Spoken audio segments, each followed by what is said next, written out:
পর সরকারি নির্দেশিকা অনুযায়ী বিভিন্ন দপ্তরের দায়িত্বপ্রাপ্তদের পদত্যাগের প্রক্রিয়া শুরু হলেও মালদা জেলা প্রাথমিক শিক্ষা সংসদের চেয়ারম্যান পদে এখনও বহাল রয়েছেন বাসন্তী বর্মন। অভিযোগ, নির্দেশ আসার পরও তিনি পদত্যাগ না করায় কার্যত অচলাবস্থা তৈরি হয়েছে জেলা প্রাথমিক শিক্ষা সংসদে। চেয়ারম্যানের ঘর বন্ধ থাকায় একাধিক ফাইল জমে রয়েছে, শিক্ষক শিক্ষিকাদের নানান কাজ আটকে যাচ্ছে এবং সাধারণ মানুষও পরিষেবা না পেয়ে সমস্যায় পড়ছেন। জেলা স্কুল পরিদর্শক মলয় মণ্ডল জানান, গত কয়েকদিন ধরে চেয়ারম্যানের সঙ্গে ফোনে যোগাযোগের চেষ্টা করা হলেও সাড়া মেলেনি। ফলে প্রায় 1992টি স্কুল ও হাজার হাজার শিক্ষক শিক্ষিকার প্রশাসনিক কাজ ব্যাহত হচ্ছে। এই ঘটনাকে কেন্দ্র করে শুরু হয়েছে রাজনৈতিক চাপানোতরও। বিজেপির দাবি, যারা আগের সরকারের আমলে দায়িত্বে ছিলেন তাদের নিজে থেকে সরে দাঁড়ানো উচিত। অন্যদিকে তৃণমূলও বলছে, পদ আঁকড়ে থাকা শিষ্টাচারের পরিচয় নয়।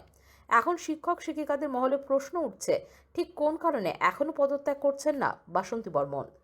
সবকিছু জিনিসে শিষ্টাচার থাকা, একটা যে কোনো ব্যক্তি শিষ্টাচার থাকাটা দরকার। নতুন সরকার এসছেন, নতুন সরকার তার পলিসি করছে। সেই সময় পলিসি থেকে যে কেউ যেখানে জায়গা দখল করে রাখা বা রিজাইন না দেওয়া তার শিষ্টাচারের পরিচয়।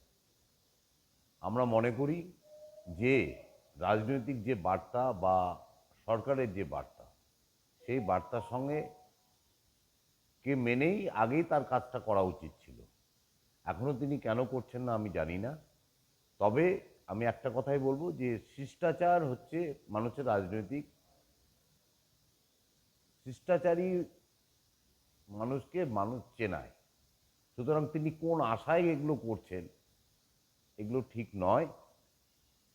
আমি ব্যক্তিগতভাবে মতামত মনে করি যে তার অবিলম্বে এখনই পদত্যাগ করা উচিত। আমাদের রাজ্য সভাপতি যা বলেছেন সেটাই আমরা অক্ষরে অক্ষরে পালন করব। আমরা কাউকে চেয়ার থেকে জোর করে ধরে নামাবো না। এখন তাদের আমরা চাচ্ছি শুভবুদ্ধি সম্পন্ন তাদের হোক, কারণ মুখ্যমন্ত্রীও বলেছিল আমি চেয়ার থেকে নামবো না। আমরা তো এখন ওই জাতীয় সম্মানীয় ব্যক্তিদেরকে চেয়ার টানাটানি করে একটা ভিডিও করে ছবি ছাড়তে পারবো না। আমরা চাচ্ছি যে যে জায়গাতে যারা আছে, তৃণমূল কংগ্রেসের সময় যে যে চেয়ারে বসেছিল তাদের বুদ্ধিটা শুভ সম্পূর্ণ হোক, তাহলে তারা নিজে থেকে ছেড়ে দিলে ভালো। মানুষ, জনতা জনার্দন আমাদেরকে সরকারে এনেছেন। ভারতীয় জনতা পার্টির নেতা নেত্রীদেরকে তাদের চেয়ার থেকে সরাবার কোনো দরকার নাই। মানুষ যদি তাদের কাজ বুঝে না পায় তাহলে মানুষ কতদিন অপেক্ষা করবে? মানুষ তখন তাদের চেয়ার ধরে নানা রকম অত্যাচার করবে, এবং এই অত্যাচারে কিন্তু তখন আমরা মানুষকে আর আটকাতে পারবো না। সেই জন্য যারা এখনও তাদের চেয়ারটাকে তাদের চেয়ার ভাবছেন, তাদের আমরা চাচ্ছি যে মাথা ঠান্ডা করে চিন্তা ভাবনা করা হোক যে এটা সরকারি চেয়ার, এবং এই সরকারি চেয়ারে তারা যতদিন বসে থাকবেন ততদিন মানুষ বঞ্চিত হবে সরকারি কাছ থেকে, এবং এইটা যত তাড়াতাড়ি তারা বুঝবেন ততই তাদের মঙ্গল।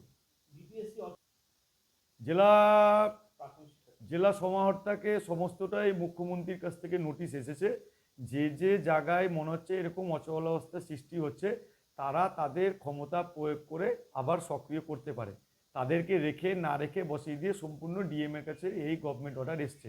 সেই জন্য আমাদের দলের তরফ থেকে কিছু নাই, সাধারণ মানুষ যা চাবে আর পার্টি তাদের পাশেই থাকবে।